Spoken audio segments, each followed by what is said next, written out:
Сәлем хат. Жоқ, бұл болмайды. Ғалымдардың сөзі сияқты.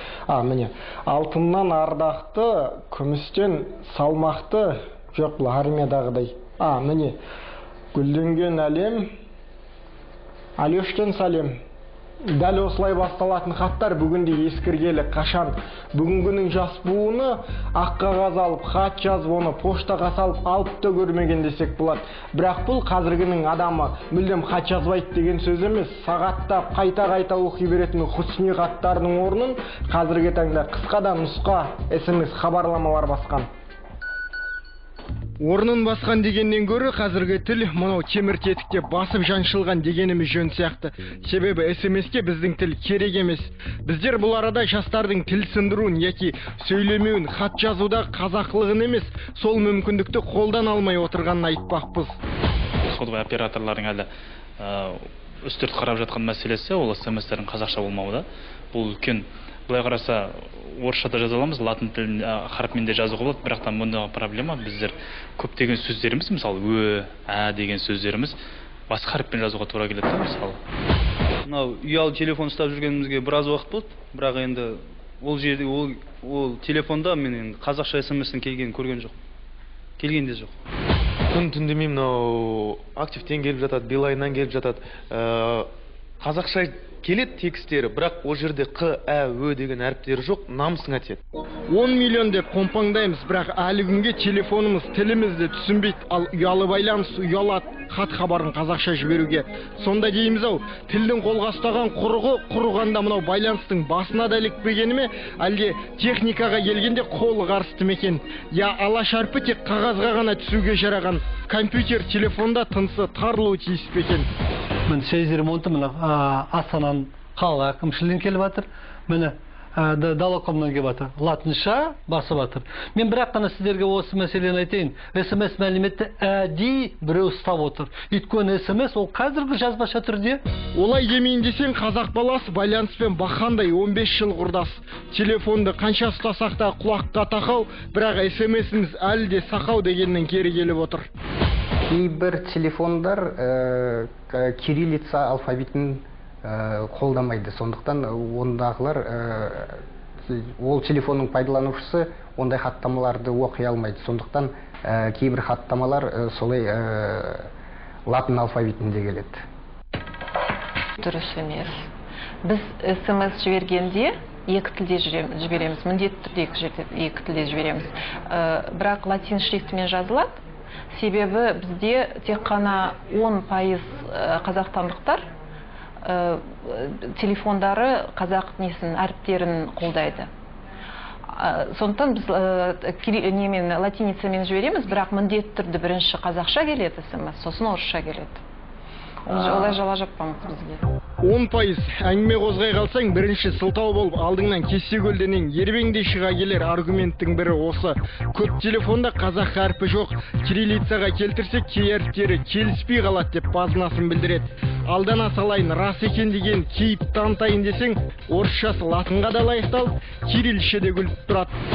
Бұл жерде олардың айтатын бізде қазақ қарпі жоқ деген сылтау, бұл жай ғана сылтау ғана себебінде. Өйткені біз білеміз, алғашқы кезеңдерде кириллицаның өзі ұялы телефонда болмаған кезде бізге ұялы телефонымызға ақпараттар латынша, бірақ орыс тілінде келетін еді. Қазір де солай.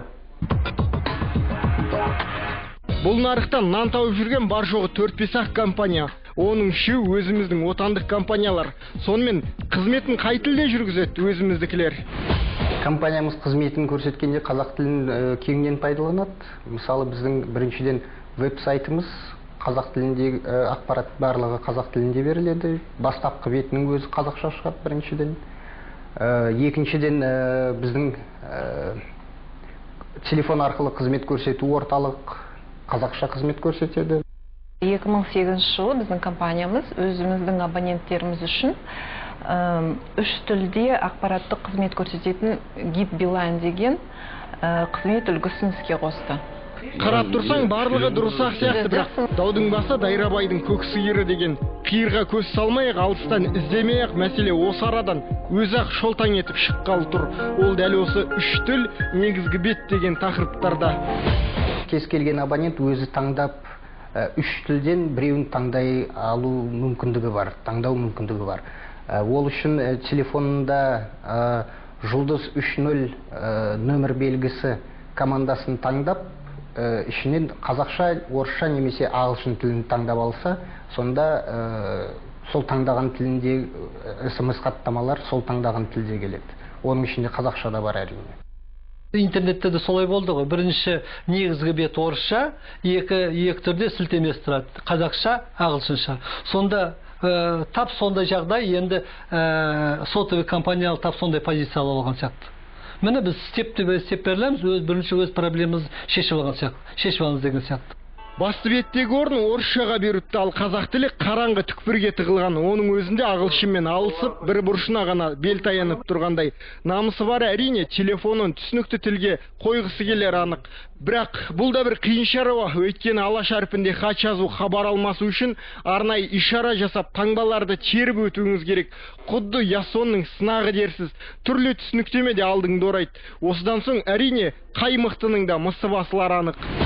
Баптаудың басында қазақ тілі тұру керек та. Ол ұсыныс ретінде бірінші бетке шығып тұру керек. Бірінші кезекке шығып тұру керек. Сол кезде оны тұтынушылар да көбейеді. Өйткені жаңа көзден кетсе көңілден кетеді деген сияқты, ол бір қуыста тығылып жататын болса, оған арнайы баптаумен кіретін болсаң, әрине міндетті түрде ол кезде қазақ тілінде қолданушылардың, қазақ тілінде ақпарат алғысы келетіндердің саны азаяды. Осы арада біз өздері айтқан таңбаны теріп телефонға түсіріп те көрдік, түк шықпады. Сосын ағамыздың өзі қарады, аң-таң. Қазақша баланс деп кетті. Негізі қазақшаға ауысу керек еді.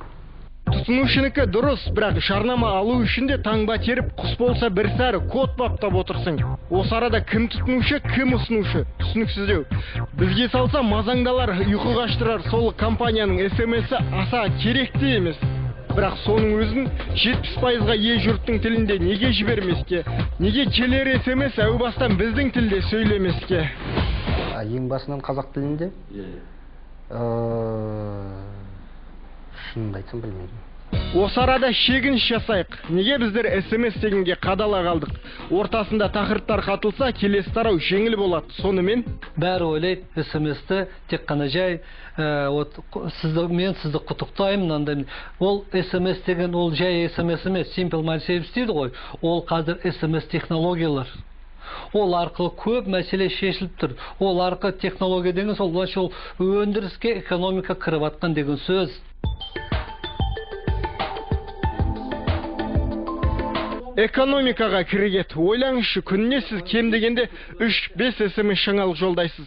Жолдасыңыз бар, досыңызға дегендей, егер келіп кетіп жатқан хатқа бар, ана тілде сөйлесе, қазақ қоржыны бір бүлкілдейді, әрі ұлық тілдің аясы ұлғаяды.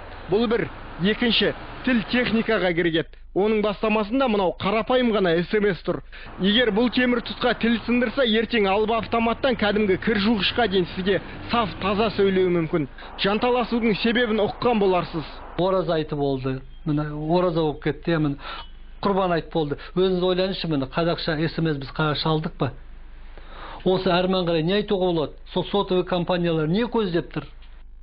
Біздің саясат емес, обществомыз қазір көбіне орысша сөйлейді, сондықтан привычка қалай деймін. Қалыптасқан әдет. Ең бірінші орысша жауап берген, ең бірінші орысша сұраған ол әдет.